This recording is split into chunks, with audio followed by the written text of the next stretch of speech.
My name is Cam, and in this video, I'll be showing you how I painted this awesome Super Saiyan Goku figure I 3D printed. I'll show you my process from start to finish, including some techniques that I tried for the very first time. So let's get into it. About a year ago, I discovered resin 3D printing, and honestly, I was blown away. I had no idea that you could achieve this level of detail from a 3D printer. After falling down the rabbit hole, one of the first artists I found was Lucas Perez. The moment that I saw his Goku sculpt, I just knew that I had to print it. This model perfectly captures that iconic moment from Goku's fight with Frieza, his first transformation into a Super Saiyan. I fondly remember rushing home after school, desperate to get in front of the TV and see what happened next. That fight made me an anime fan.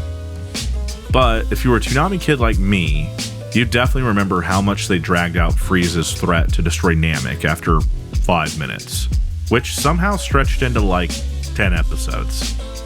Seriously, why did that take 10 episodes? Anyway, I grabbed the file, prepped it for printing with my slicer program, set it to print, and watched Goku come to life.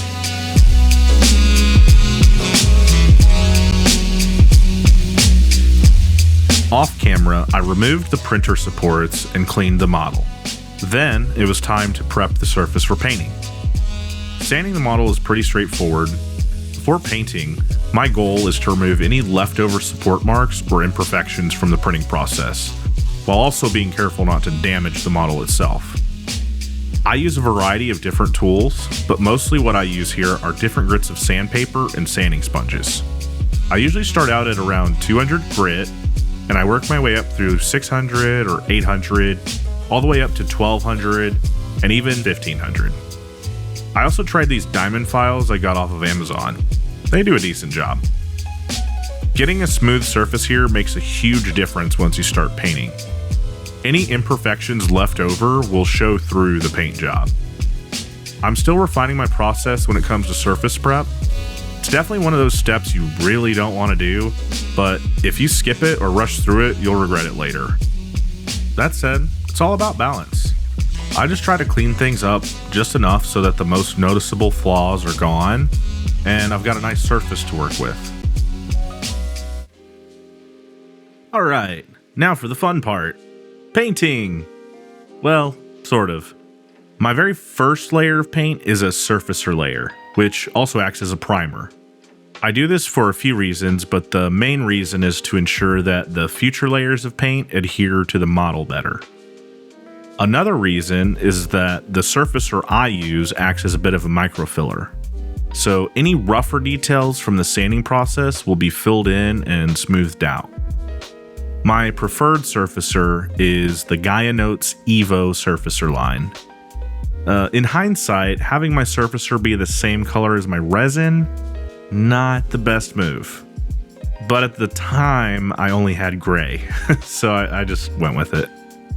But speaking of color, the other reason to use a surfacer or primer is to set up the tone for the next layer of paint, which is an integral part in how I approach my paint jobs. I approach my paint job in 3 phases. The first layer is what I call the underpainting layer. Then comes the midtone layer, and finally the detail layer. For underpainting, I used to use black for my shadows and white for my highlights. But these days, I like to experiment with how different colors affect the shadows and highlights of the midtone. I find that different colors can give more natural depth to the midtone.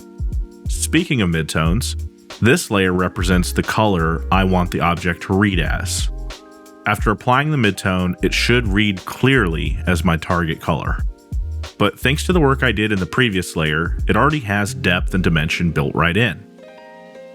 Finally, the detail layer is where I add those little touches, like the stripes on the boots or painting the eyes. It's also where I add final highlights, pushing the contrast even further. Oh, by the way, for all of my airbrushing, including my surfacers and primers, you'll see me using lacquer paint. I use Gaia Notes or Mr. Color. I prefer using lacquer paint to airbrush with because honestly it's easy mode. Lacquers are extremely forgiving to spray with, and they're incredibly durable. You're also able to do some neat tricks since lacquer doesn't react to enamel thinner. However, there is one major downside to painting with lacquer paint. It is extremely toxic. Please do your research on how to safely use lacquer paint if you decide to try them out. For any hand painting I do, I'll use enamel paints from Tamiya or acrylic paints from Pro Acryl. I'll be showing on screen the exact paints I'm using for each step if you're interested. Now that I've explained my approach, I'll walk through how I painted each portion of the model, starting with the base. For the base, I spray with whole red in an even layer to set a somewhat reddish tone for the piece. Afterwards, I add mahogany in the shadows and recesses. Next, for the mid-tone layer, I airbrush an even layer of wood brown. You'll notice the influence of the previous layer granting depth to the wood brown. Before moving on to the details, I'll add a quick layer of flat clear premium to protect what I've painted. I do this for every piece prior to the detail layer. This helps seal in the paint that I've airbrushed and allows me to experiment a little bit with the hand painting and other tricks I'll be using. For the details, I add a dry brush layer of red-gray to bring out the highlights in the most raised areas of the terrain. Lastly, I slobber on a layer of Mr. Weathering Color Ground Brown. And yes, slobber is the technical term. But seriously, don't be shy with this stuff. Glob that paint on. This will tint the piece with a dark brown filter, perfect for terrain such as this. Now this is an oil-based paint, and I'll be using Mr. Weathering Color Solvent to clean up using a paper towel and melamine sponge. To finish up the base, I add a layer of permanent self-adhesive vinyl onto the bottom of the base. I don't really bother cleaning up the bottom of the base too much because this vinyl sheet will cover up any imperfections. Moving on to the skin tone, the underpainting will do a lot of the heavy lifting. I start with an even layer of brilliant pink over the entire piece. Then, I spray Nazca Flame Red in the shadows and in the grooves of the muscles. Essentially, anywhere you would expect there to be a shadow, I paint that area red. A quick and easy way to do this is by spraying from below the model in a reverse zenithal fashion. And by zenithal, I just mean the highlighting style you'll find common in tabletop miniature painting. Essentially, you just spray the model from above with your highlight color, and that will simulate your light source.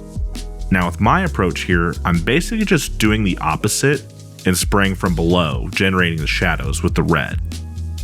After the red is finished, I do an actual zenithal highlight from above, using the same pink from before, but only lightly to blend it into the red. Afterwards, I'll take a look at the model to see if there's any overspray from the red that needs to be blended in, and if so, I'll blend them in with the pink. Since this sculpt of Goku is super muscled up, this is a perfect opportunity to add even more depth to the underpainting layer by adding some hand painting to the veins. For this, I used Tamiya's Sky Blue. This was my first time trying to add veins like this, and I really liked the result. The only thing I'd change would be blending in a soft layer of pink over the veins. The reason for this is when I went to do the mid-tone layer, it took a few more layers than I initially wanted. That's okay. It still turned out great, and I tried something new. For the mid-tone of the skin, I added a 50-50 mix of Notes Flesh and Notes Flesh Orange. My focus here was just to build up an even layer. Remember, the underpainting is going to do all the heavy lifting. As I mentioned earlier though, I did have to go slightly heavier in areas where the veins were painted, otherwise they would bleed through too much. We'll come back to the skin tone here in a bit. For now, we just need to mask up the hands, the head, and the pants. So I masked up each section off camera with a combination of Tamiya's masking tape and Vallejo's liquid mask. I'm still getting the hang of the liquid stuff. It does have a little bit of a learning curve, but I feel good with the results that I got here. I did end up getting a few other products to try on my next one, so hopefully I can optimize this step, because honestly, I hate masking. If you have any tips for using the liquid mask, please let me know in the comments. I also spray another round of surfacer where there was overspray to reset the color back to gray. For the wristbands, the belt, and the boots, I approach those pretty much the same way. I start out with a layer of premium ultramarine. These pieces are pretty straightforward. I didn't do much underpainting, I just painted these pieces blue. After I finish, I remove the masking tape from the hands, which every painter knows is the best part. So satisfying. Now, my masking job wasn't perfect, so I had some small portions of the wristbands that I needed to touch up. So I do that, then I add a layer of dry brushing to each piece using faded ultramarine. Now for the boots, there was a little bit more to do. I need to paint the stripes and the shoelaces, but first I have to set up my colors for success. I did so by using an ivory color. Afterwards, I painted bold pyrrole red and yellow ochre. Unfortunately, I lost the footage for that step, but here's the finished result of the boots and a little sneak peek of the final product. For the pants, my underpainting will be similar to the Skintone. I really like how orange looks over pink and red. Now, that's a personal preference, and I'm sure other colors work just fine, but I already had those colors out from when I did the skin, so I just went with it. So once again, pink in the highlights and red in the shadows. Then I paint on the orange. Afterwards, I remove the masking tape, and this orange really turned out nicely. I love the warmth that the pink gives the orange, and the red gives it a nice natural gradient. Lastly, I do my touch-ups, then I dry brush on a layer of orange from Pro Acryl. I just wanted a little bit of contrast here. Fortunately, Mr. Colors Orange and Pro Acryls are just different enough that they give me that slight contrast. For the hair, surprise, surprise, I also really like how yellow looks over pink and red. So I did the same thing. Pink in the highlights, red in the shadows. This actually wouldn't make for a bad Super Saiyan Rosé, now would it? Anyway, for the mid-tone layer, I used Character Yellow, skewing towards the shadows, and then RLM04 Yellow, mostly in the highlights. Honestly, as is, it looks pretty good. But we all know that Goku is a bit more blonde than this when he's a Super Saiyan. So I did a bit of dry brushing with yellow ochre and pale yellow. For the eyebrows, I didn't do anything complex, I just did a layer of golden yellow and then feathered in a bit of pale yellow. For the whites of the eyes, I used ivory.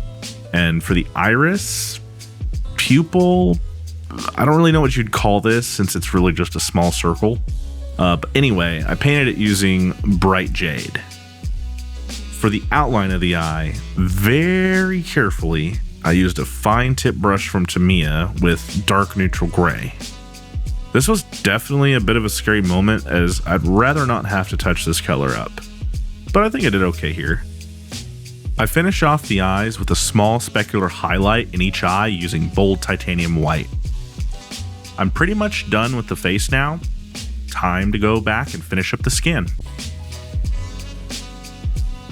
I tried a lot of new techniques here to add more depth to the skin. Obviously, Goku is looking a bit beat up, so I wanted to push that even further. Here, I'll be using an enamel red in the wounds. The reason I'm using enamel on this step is because of how easy it is to clean up if I make a mistake. I can basically slop the paint on the model without much precision, and then go back over it with some lighter fluid to clean up the excess. Lighter fluid in this application acts as a mild enamel thinner. This is one of the benefits to painting with lacquer. It doesn't have much of a reaction to the lighter fluid, so I'm safe to wipe away any excess enamel paint without risk of damaging the lacquer paint. It works like magic. I also used a small bit of Citadel's blood for the blood god in the deeper areas or where the blood would streak. The last step is something brand new to me. Pastels. This is a really awesome way to add depth to your model that is a lot more forgiving than paint. Basically, I just shave off some of the pastel onto a paper plate and I use a very tiny dry brush to apply it. Now, I'm still learning this, so I'm sure there's a better way to apply it, but I think the results speak for themselves. This was a really awesome way to add deeper shadows to the skin and details to the wounds. I was already pretty pleased with the skin, but now after seeing the results, I think I'll be using this technique on all of my models moving forward. And here we are, the best part, assembling the model. I'm incredibly proud of how this one turned out. Now, I must extend a personal thank you to you, the viewer, for spending your time with me today. I hope that you enjoyed the video. I really love painting models, and my goal with this YouTube channel is to inspire others to try it out. Now, I'm not a formally trained painter by any means, and in fact, I didn't even consider myself an artist of any sort until recently. I've really only been painting for a couple years. But I've learned a lot in that time, and I hope I was able to share something useful with you along the way. If you'd like to support the channel, subscribing and leaving a like on the video would go a long way, but only if you enjoyed the video. If you'd like to connect, you can find links in the description for my Discord server, and I also have a Patreon if you'd like to be on the credits of any future video. Alright, let's get to the reveal.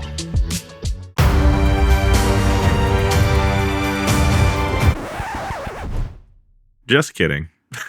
Let's roll the real one.